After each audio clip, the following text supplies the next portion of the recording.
Wir laten dich niet in de steek. Ja, nou hebben we dan ook nog een buitenmacht. Want we gaan even op de kaart kijken. Kerkrooi. Ja, dan gaan we...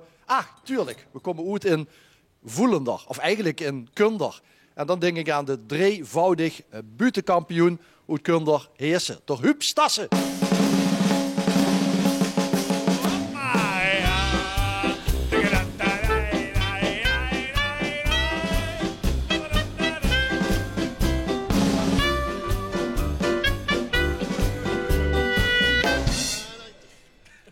Zo, goedemiddag allemaal in deze speciale setting hier in het Maaspoort in Venlo.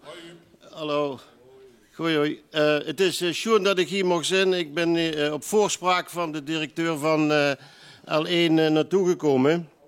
Die wilde per se hebben dat ik kom. Ik zeg, meneer Elbers, kunt u mij iets meer vertellen over de organisatie? Door zit de Huub laat voor ons afspreken in Maastricht. Ik zeg, dat is goed. Dan kom ik even naar het L1-kantoor. Ik zeg, hoe herkennen we aan? Ja, zit ik sta op de parkeerplaats. Ze kunt je wat concreter zijn? Ja, zit ik sta even een elektrische auto van een ton. Ik zeg, kunt je nog iets concreter zijn? Ja, zit ik stond direct neven de laadpaal, dat is speciaal voor mij hebben neergezet. Het is op zich geen verkeerde mens, hoor. Het is op zich geen verkeerde mens, meneer Elders. Echt niet, hoor. Ja, hij is een beetje wantrouwend. Wanneer hij de deur openmaakt, dan kijk je altijd eerst door het sleutelgat. Zelfs bij een glazen deur. Ik zeg, meneer Elders, ik maak me toch ontzettend druk voor in die Maaspoort. Er zit geen publiek voor me, ik kreeg geen reactie. De cameramensen begrepen het vaak niet. En zet de Huub zitten, dan moest ik niet zo druk maken, dan moest het verstand op nul zitten. Ik zeg, Elbers, ik heb smekkelijk kallen, jong. Coronatijd, dat is toch... Ja, zelf Bartje snapt ze. Duitse voorouders, ja. Corona, jongens, het kunnen we de hals uit. Niet dat corona kunnen we toch de hals uit. Dat is toch verschrikkelijk. Onze minister-president, daar zit voor 8 miljoen lui. Nog meer als bij Nederland en Duitsland.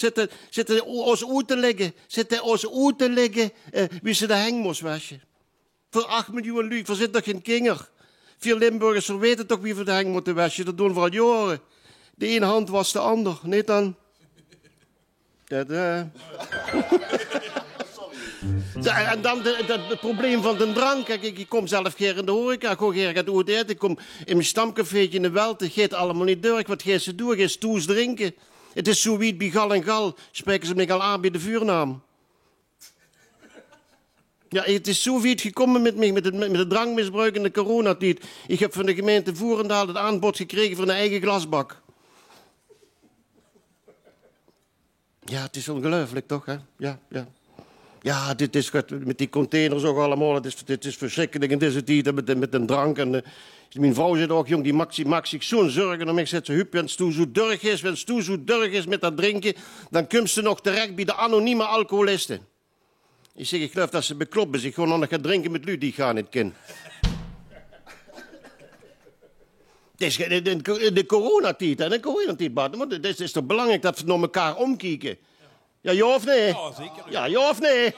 Oké, ja, dat is toch belangrijk. Ik doe aan mantelzorg. In deze tijd, ik doe aan mantelzorg. Echt waar. Ik hang al jaren de jas op in het theater in Heerlen. Ja, en ik zorg ook voor mijn buurman. Ik zorg voor mijn buurman bij ons in Kunder.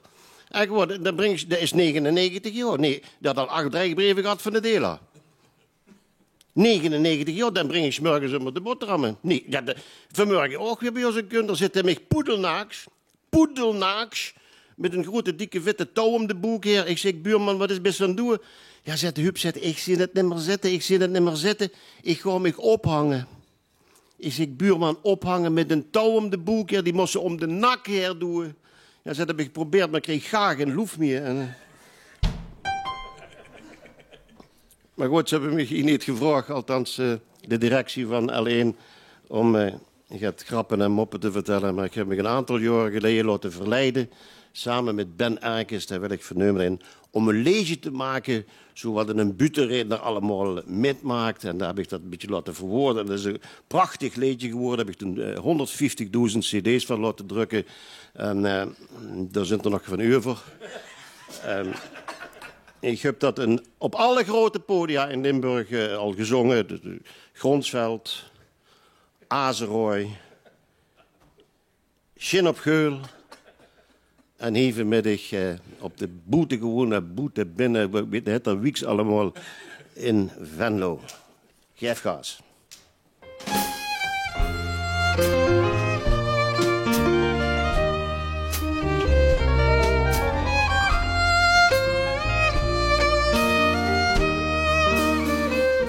Ons leven is dus echt niet om te lachen.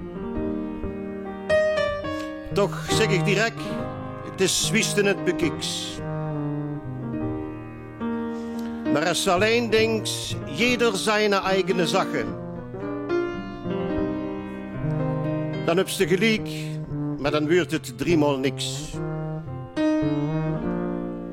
Dit kleine manneke, dat wilde ik laten kijken. Door het brilke van humor en plezier. Dat doe ik geer voor armlui, maar ook voor rieken. Een gelach, dat is mijn gage, immer weer.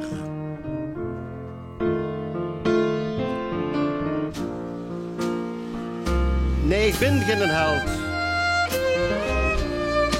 Wat voor mij alleen telt, is de schaterlach, de al vergeten deed. Maar als ik goed ben verteld, ben ik heel even de held. Dan is ons leven meer plezier en minder leed.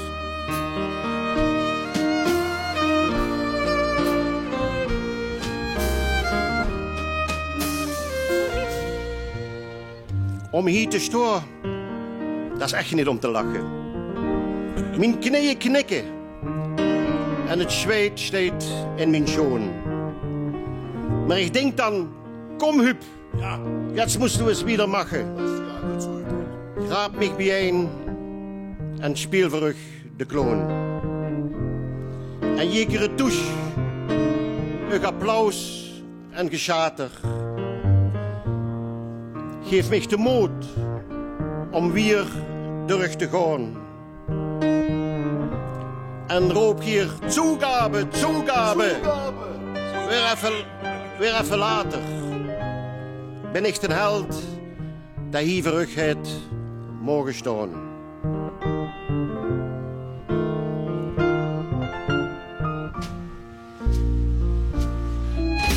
Nee, ik ben geen held. Wat voor mij alleen telt, is de schaterlach, de al vergeten deed. Maar als ik oud ben verteld, ben ik heel even de held.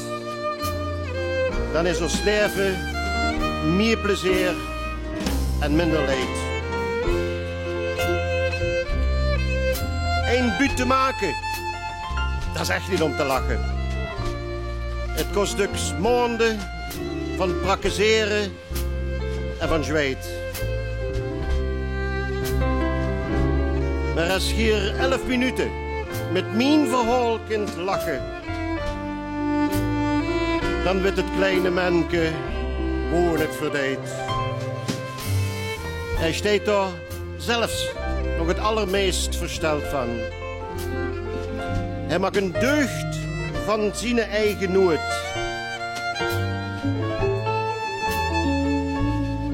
Zijn vastelovenshart, dat slijt en vertelt dan.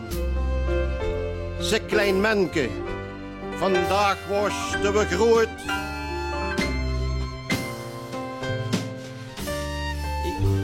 Nee, ik ben geen held. Wat voor mij alleen telt, is de schaterlach, de al vergeten deed. Maar als ik goed ben verteld, ben ik heel even de held. Dan is ons leven meer plezier en minder leed. Want als ik ooit ben verteld, ben ik heel even de held. Die even groot mag zijn en blij op hem aangeet. Verdig. Dank je. Huub Stassen, Butenmars, Abmars voor de Huub. Ja!